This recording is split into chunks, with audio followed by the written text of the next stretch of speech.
Hello. What we're going to do today in working with Graphics Part 2 is take a look at how we're going to finish off our collection of images. So far we've got the titles index working quite nicely. When you click it, it goes to the document text level, which we've formatted. What we haven't done is these other two indexes. We have a photographer index, which is using the default view, and we've got a location index, which is using the default view. So we want to work on those today. Now, to format the author index or photographer index, really what it is, we go off to Format, Format Features, and we choose the index we want to work on. Now, that would be DC Creator. So here's the default format in here, and we're going to remove that and change it. Okay, now let's add our new string. What we're going to do in the first column, so the first column of the table, let's vertically align it to the top. What do we want in there? Well, normally you have that bookshelf icon, but what if I want to do something different? Try with the bookshelf icon. How do you know it's clickable? Especially if you've never run into it before. So we want something linked, right? You need link. Now at the bookshelf index node level, the link command links to the entry in the index, right? It doesn't go anywhere else. It's at the record level it goes to the document text. So at this level it doesn't. The EX title in the bookshelf node or index entry level has the text of the actual index entry.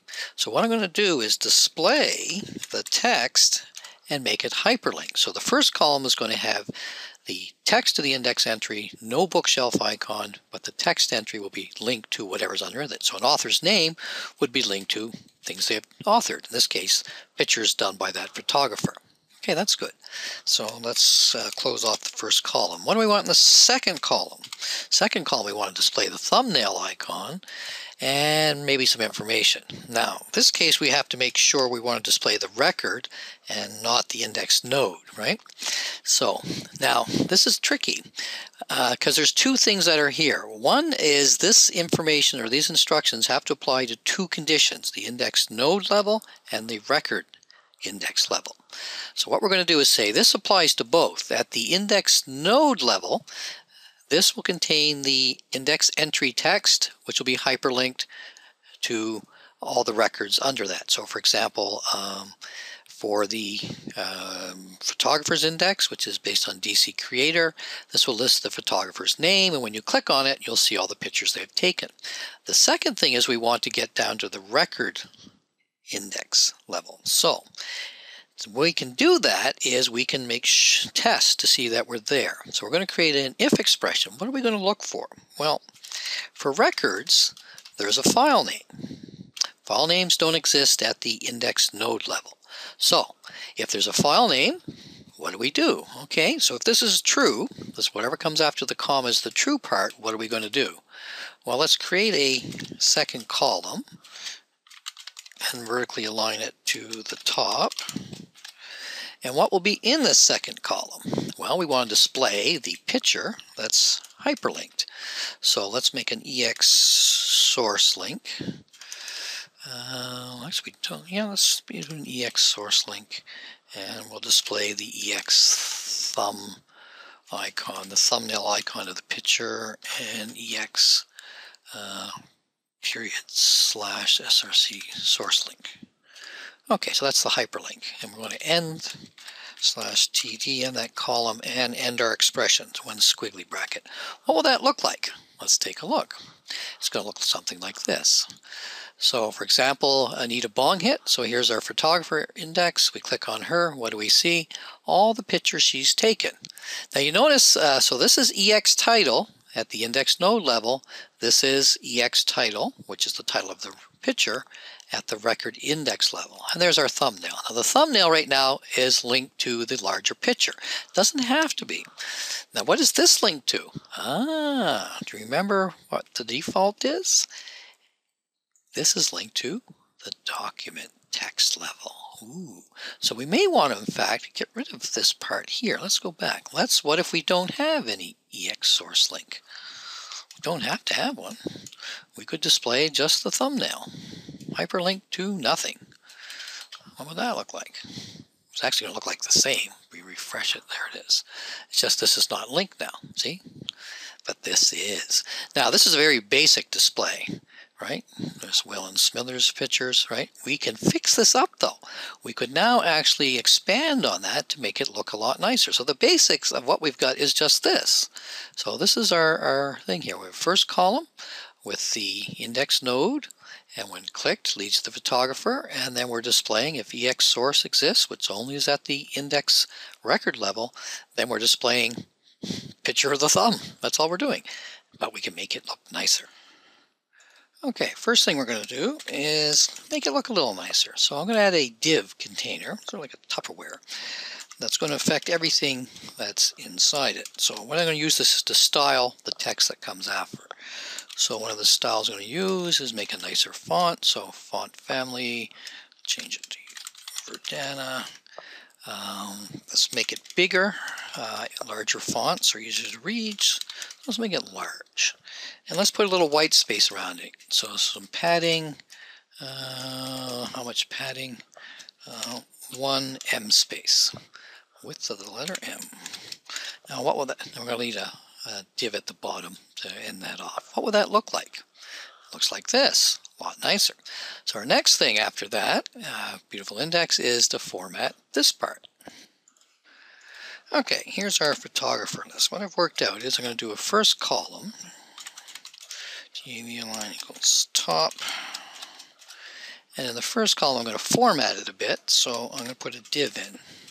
And the style I'm going to use is font family, nicer font, Verdana.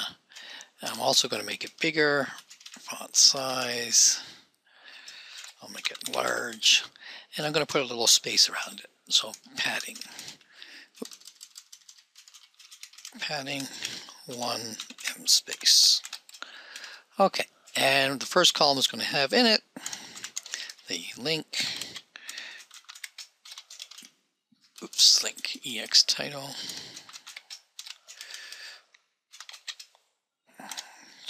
/link. So no bookshelf icons. Oops, better make that a square bracket. And then we're going to end that first column. Now the tricky part gets in when we're trying to format for the record index level. So we're going to have to use an if, and what we're testing this condition for is if EX source, the file name, exists. And if it does, whatever comes after this comma is for the record index level. Let's go up and give us a blank line here. Okay, so what are we going to do? Well, I'm going to create a table. So a little table to format stuff. I'm going to make it a width of how big? Well, Greenstone has this macro underscore page width that will make it as wide as it needs to be. So I don't have to worry about it. So it's very useful. I'll give it a border of 0 so you don't see the border, and cell padding. We don't want any cell padding between the cells, but we do want maybe a little cell spacing. 3 pixels? Do we need any cell spacing? No, actually we probably don't, because nothing's going to show. So let's make that 0. Okay, now again, we want to add a little style, so I'm going to add a div here. The style is going to be similar to what we got above. It is going to be Verdana as a font. Whoops.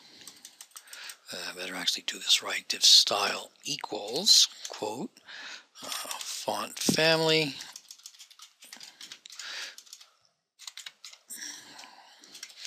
Verdana.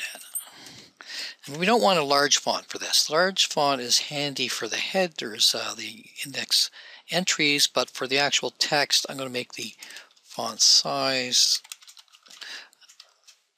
small, because you may have a lot of records to put on this index display.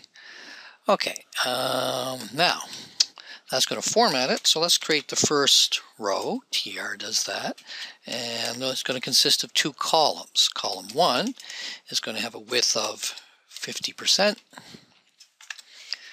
right? 50%, and that's going to contain the thumbnail. EXTHUMB. So thumb icon is the thumbnail. So we're going to display the little picture for people.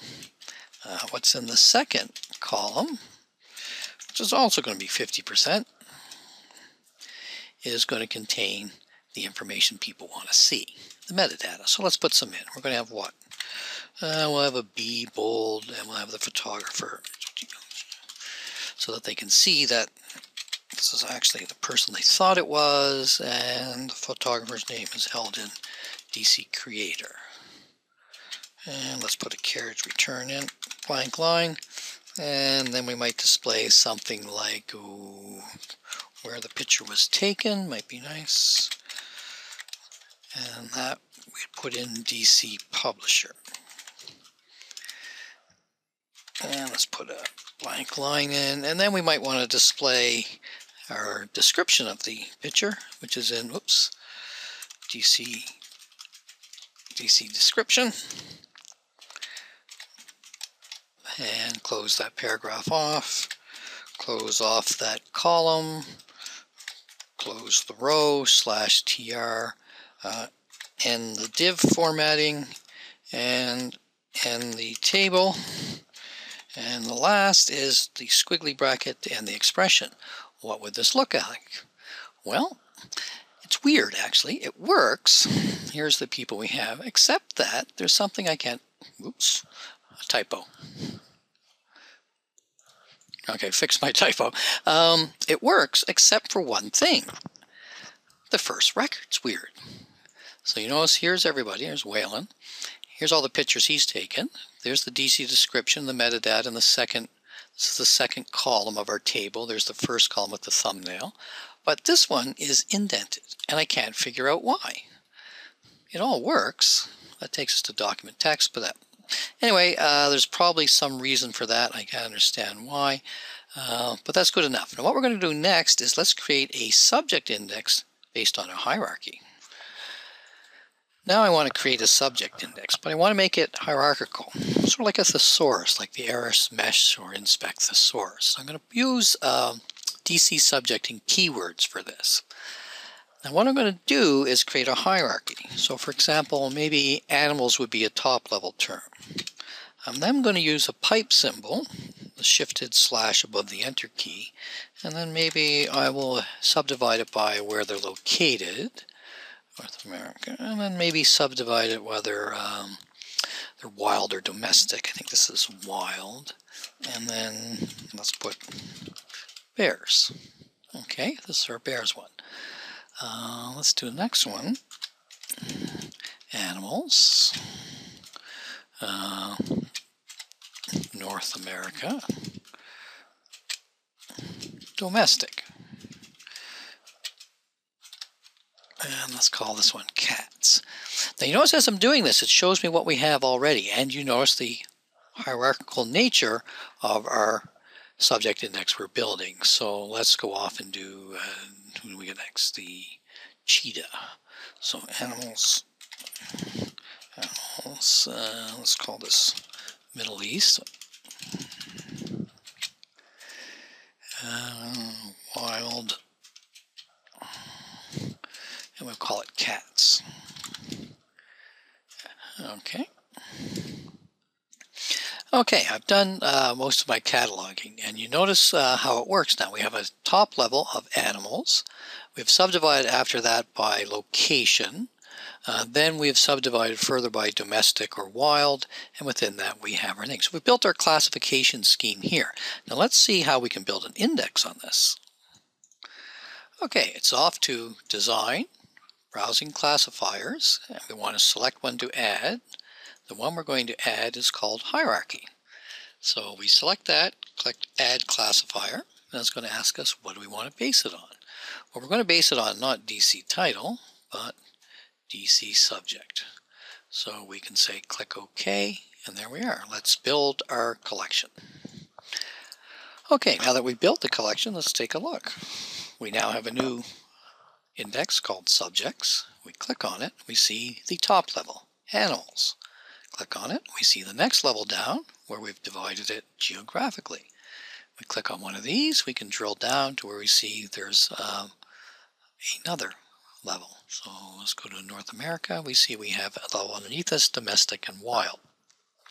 Click on one of those, we see a further drill. So this allows the user to drill down to get as specific as they need to, and then within that you would see the records displayed. Now, obviously we still have to format this to make it look nice, but a hierarchy type index is very useful for things where you have narrower and broader, and the user now can quite easily navigate this structure just by clicking. So very, very useful thing to have. Now I'll show you one more thing before we're done. Now what I'm going to do now is add some high resolution images that the user could print out, but they're not going to be displayable on a screen. I'm going to use TIFF images for this. These are high resolution scanned images, let's say suitable for printing at very, very high resolution. I'm going to put them in my greenstone, go to collect, for all the collections. The one I've created is test 2. Within test 2 we'll see there's a images folder, and I've put in a bunch of images here. I just grabbed a bunch of TIFFs I have lying around. Now TIFFs are quite large. They also cannot be displayed in a web browser. So you notice these are 10 megabytes, 8 megabytes and all that. So maps, high illustrations of artwork, things like that. Anything that would be, someone want a high resolution suitable for printing. So what we're going to do is include these. We want them on our collection in the record where a user could select them, but we're not going to import them as content files. So let's take a look how we're going to deal with this.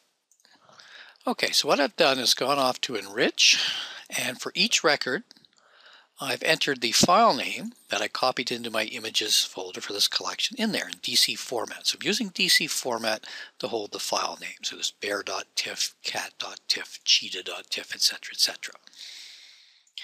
And what I want to do is add something here to the document text level, such as view full record or print out a high resolution copy. Okay, so it's the document text where we want to add our information. Right now we have the view full picture. We're going to add a link here for the high res version of TIFF that we put in.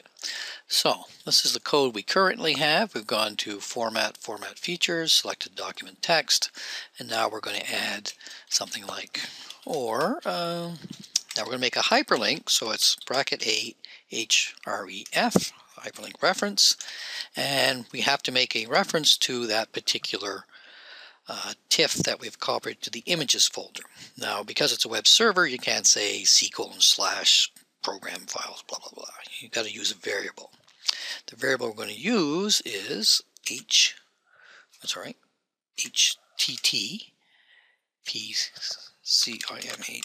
images. So underscore HTTPCI images. That is the images folder for this collection. Now what's the file name? We stored the file name in DC format for this record. So whatever record matches in DC format, there else it will be.